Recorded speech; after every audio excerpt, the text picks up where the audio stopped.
And welcome everyone to our off season here, Facebook, Twitter, social media, NCAA.com, March Madness, Power 36 chat. We wanted to wait until the end of the NBA draft early entry deadline. I respect my colleagues and other brethren from the profession who are putting out top 25s throughout the course of the decision process, but I just want to wait and see what happened. And there were a lot of changes.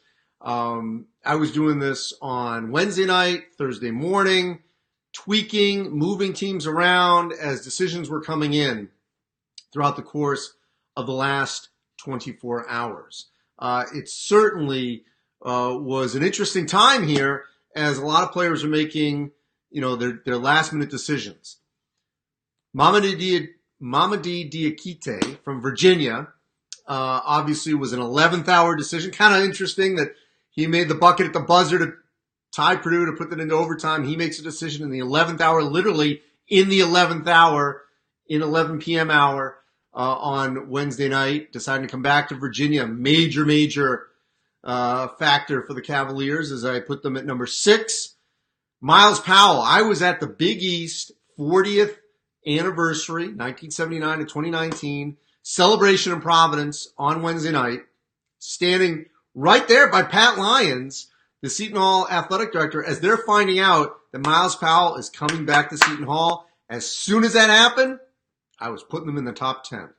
And they are my Big East favorite going into next season. That was another sort of last-minute decision. Gonzaga getting Killian Tilly in the last 48 hours back was major for the Zags because they need that experienced player. Tilly, let's hope he can stay healthy. He could be a major factor for the Zags going forward.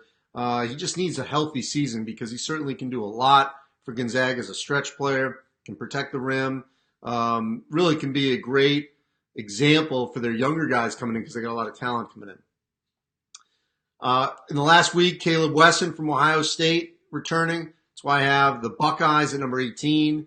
Talked to Tristan Clark from Baylor. This was a couple of weeks ago. He didn't declare, but he's coming back from his injury. So I've got the Bears high. Xavier, basically they got everyone back from who was flirting with the draft, especially Najee Marshall. That's why I put Xavier in the top 16 at number 15. They were one of the hotter teams in the Big East toward the end of the season, just not able to get in. Now, Kansas did not get Quentin Grimes back because he's going to transfer, withdrew from the draft. But look, in the last week, Sylvia D'Souza declared eligible for next season. They did get Devin Dotson back. And before all this process, Udoka Azubuike, so Azubuike decides that he's going to come back next season. There was a lot of talk, even though he's injured, that he would declare for the draft. For Louisville, Jordan Nwora, he decides to come back. That's why I kept them now in the top 10. Maryland, Anthony Cowan. We already knew about Jalen Smith. I love their young guys are going to be sophomores. Great class, led by Eric Ayala next to Jalen Smith. That's why I've got the Terps at number 11. Michigan State didn't lose anyone essentially outside of Nick Ward. Memphis, top recruiting class. Duke gets Delorier back. Marcus Bolden is gone, but I still think with their freshman class, and Trey Jones is the major factor there. Kentucky, Nick Richards, E.J. Montgomery, they've got a front court now to complement Ashton Hagans and an outstanding recruiting class. So I get them at number 2. Now, the Texas Tech Virginia thing, I can see there's probably going to be some criticism there, but I'm not going to sleep on the Red Raiders anymore. Look, I think Kyler Edwards is going to have a breakout season. Davide Moretti, this is a team that while they lose Culver, they're still going to defend at the highest level, and I'm all in now. Virginia, as I mentioned, Diakite, K.A. Clark, Braxton Key, they're going to be fine. Cole Anthony with North Carolina, talking about here the top 11. Florida gets Andrew Nembhard back. Huge. Let me shift over to the other side with Utah State getting their core back. Georgetown is with Patrick Ewing on Wednesday night, and I love their team. Their backcourt is going to be one of the more, I wouldn't say underrated, but I think they're not getting the respect they deserve. I'm high on Illinois. I talked to Georgi Bashanishvili earlier in the offseason. I had him at 36, I think, right after the Final Four. I got them now at 21. I pushed down Auburn and Marquette. Marquette with the transfers of the Hausers, Auburn with the draft of Harper and Okeke. Arizona, I want to wait. As talented as they're going to be, I want to wait and see what happens. VCU, Marcus Evans back. Colorado, I've been high on them. McKinley Wright. Wisconsin, it's all going to come down to whether or not Nate Reavers can board and they can get into the big. Maybe it's Micah Potter from Ohio State, the transfer. Houston dropped because of Armani Brooks. Providence goes up because of Alpha Diallo. Davidson with Axel Goodmanson coming back and Grady. Tennessee takes a step down because of Bone and Grant Williams going. I like St. Mary's following what they did this last season. Penn State, a surprise entrant late when they got Lamar Stevens and Mike Watkins. Stevens obviously the one that was declaring. NC State, Markel Johnson coming back. Creighton, even though they lost Crampel to the draft, getting back Tyshawn Alexander, Davian Mintz, I think that's huge for the Blue Jays. I wrestled with a lot of teams here. A lot. In the American, could I put Cincinnati in? In the Big Ten, I had Minnesota, Amir Coffey, they're out. Michigan, I want to just wait and see, but I still love Teskey, Simpson, and Livers. Iowa, what paused me in Iowa, not just losing Tyler Cook, but Jordan Bohannon coming out, he may miss the whole season because of his hip. So that caused me some pause there.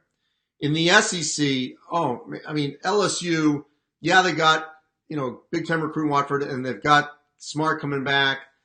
But I just want to wait. I want to wait and see what happens there first. Could have gone with South Carolina, Mississippi State, maybe Ole Miss back, Arkansas. Want to wait and see what happens. In the Big 12, could have gone with Iowa State.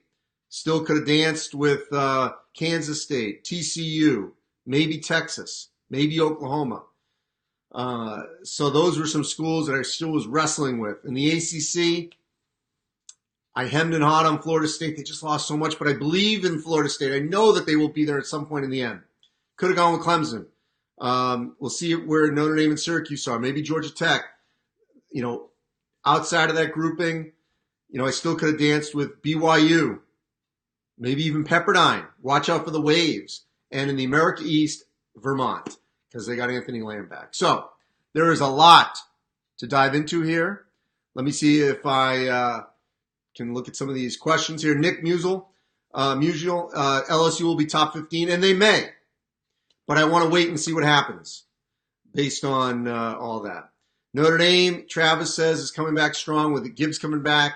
Yes, I want to wait and see what happens. Western Kentucky gets Bassey back late on Wednesday night. Pause. Let me see how it all.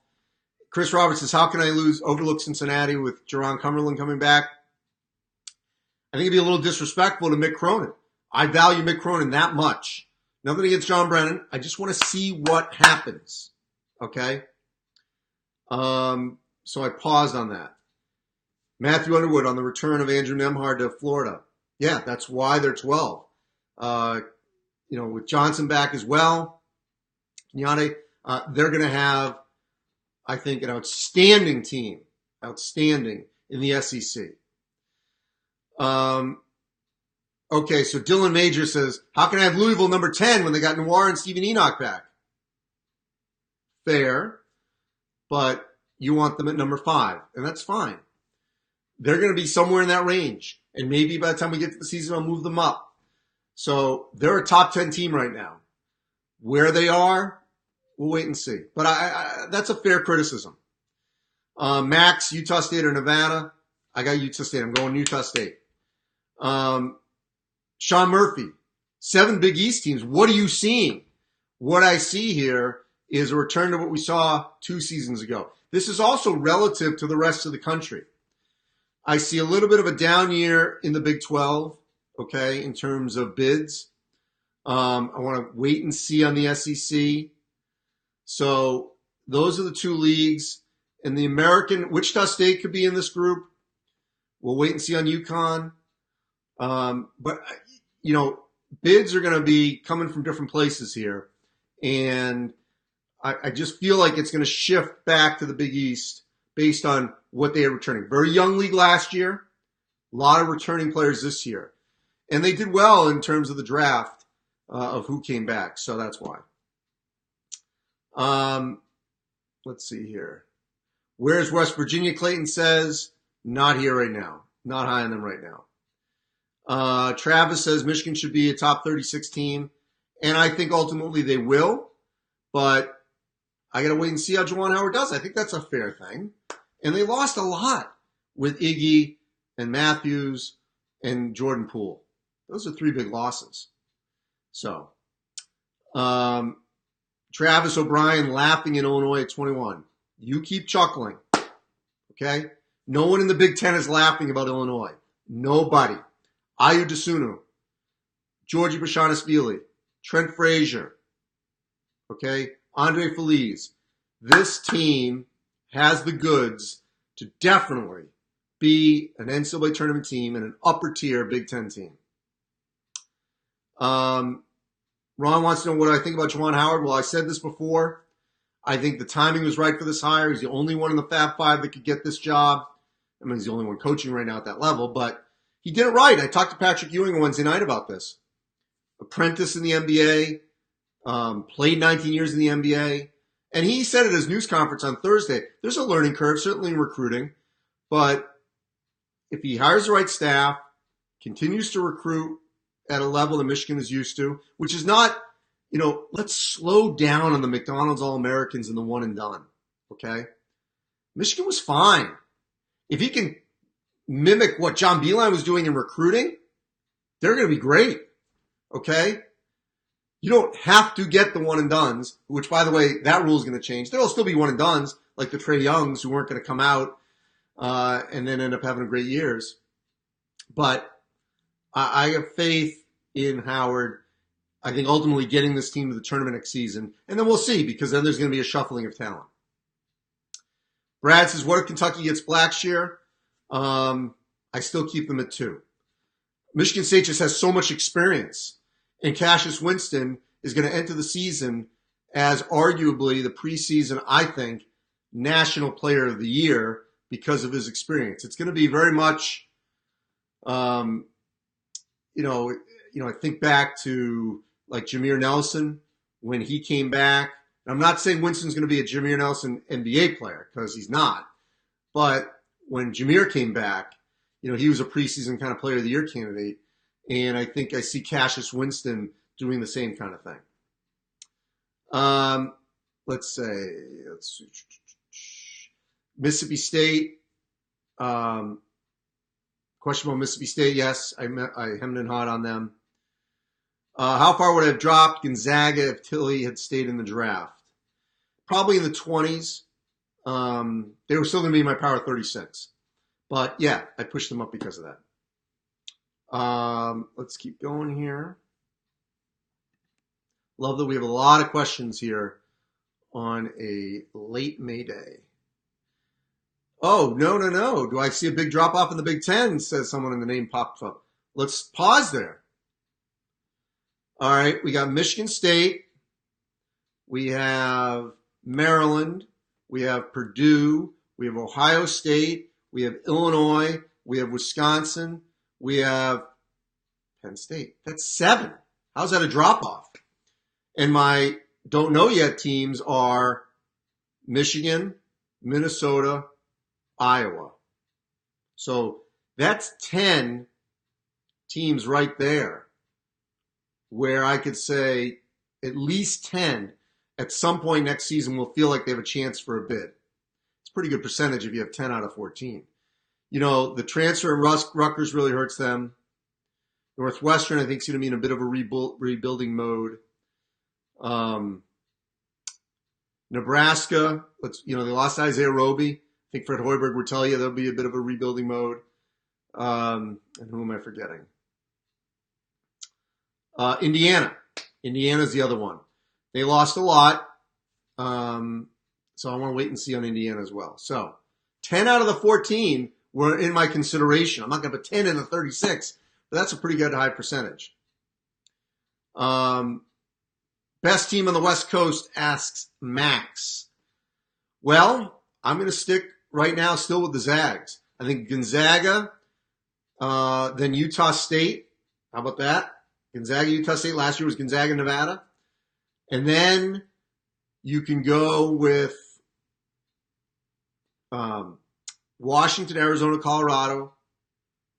By the way, Arizona State, Oregon, USC. I know USC is a great recruiting class. Thought about USC as well. So all those schools are going to be in the mix. And then the outlier here out west is going to be New Mexico State. Could they be a team that has a great record and ends up, going on a pretty lengthy run? So that's another one to watch out for. So yeah, USC, I probably should have included them in my, in my other consideration because I thought about them late as well. Who will win the Big 12? Asked Yvonne. Right now I'm leaning Texas Tech with Kansas right there. I want to make sure that Azubuike is healthy. D'Souza hasn't played in a year. So let's see how that plays out. But I'm leaning on Texas Tech right now. Anthony says who's going to finish behind Kansas? Well, Kansas win. It's Kansas, Texas Tech. You can pick it. All right, Jack? Yeah, I agree with you. So I've got that group. Tyshawn says no Auburn. No. Auburn's at 22. Tennessee lost a lot, but I kept them in. Little faith right there. Where's UNLV in my mix? Not here. Xavier Tillman has a chance to be a top 10 player, Stephen. I agree with you. Where is Syracuse, Eric? Well, losing a lot, but I want to wait and see. Newcomers. All right. Who's going to win the ACC, Aaron says? Based on the rankings, you'd say maybe Duke because of Trey Jones, but don't ever dismiss Virginia or Carolina. So Tanner asks the outlook for the Gophers. Well, now they're going to have to pause and think, okay, no coffee. How are we going to handle this? Richard has done a good job up there, especially the last year, dealing with some injuries the last couple of years. Losing Coffee and Murphy is a big hit. Daniel Turo is going to be more of a featured player. We'll see how he handles that. Who will win SEC Player of the Year, asks Lucas. Well, that is a good question because now Grant is gone. He's won it 2 years in a row. Could it be someone off of Florida or Kentucky? Possibly. I'll lean one of those two teams because I think those are going to be the top two teams. I'm not giving you a pick right now. I'm evasive right now. I'm being political. Zach, any hope for your Hoosiers? Any hope for your Hoosiers? Yes, there is. There is. I want to just wait and see. They're defending better. Will Seton Hall officially dethrone Villanova this season? Asks Stuart Bell, and I say yes. The Pirates are the team to beat in the Big East with Myles Powell. Seton Hall, great schedule. Maryland coming in, Michigan State. So Seton Hall is the team to beat. All right, let's take, let's go maybe one or two more. Ronnie says, how many teams in the American? And I will say, ultimately, they'll get for sure 3, maybe 4. So you've got Memphis, Houston, and then you've got some combination of Cincinnati, Wichita, South Florida, UConn. I think 2 of those will still get in. All right. Boy, my Final Four, it's a little early. People shocked that I've seen all 7. It's all relative.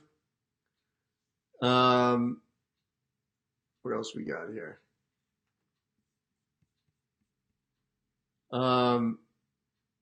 Which team was the biggest winner, Matt asks, with their draft decision? To me, it's Seton Hall. Getting Myles Powell back means Seton Hall can win the Big East and compete for a deep run in March. So they are the biggest winner. Joseph says, Duke at 3, I'm crazy. Trey Jones. I love good guard play here. Guard play wins. So with the recruiting class and Trey Jones, that's why I have them in there. Last question, and then we're out.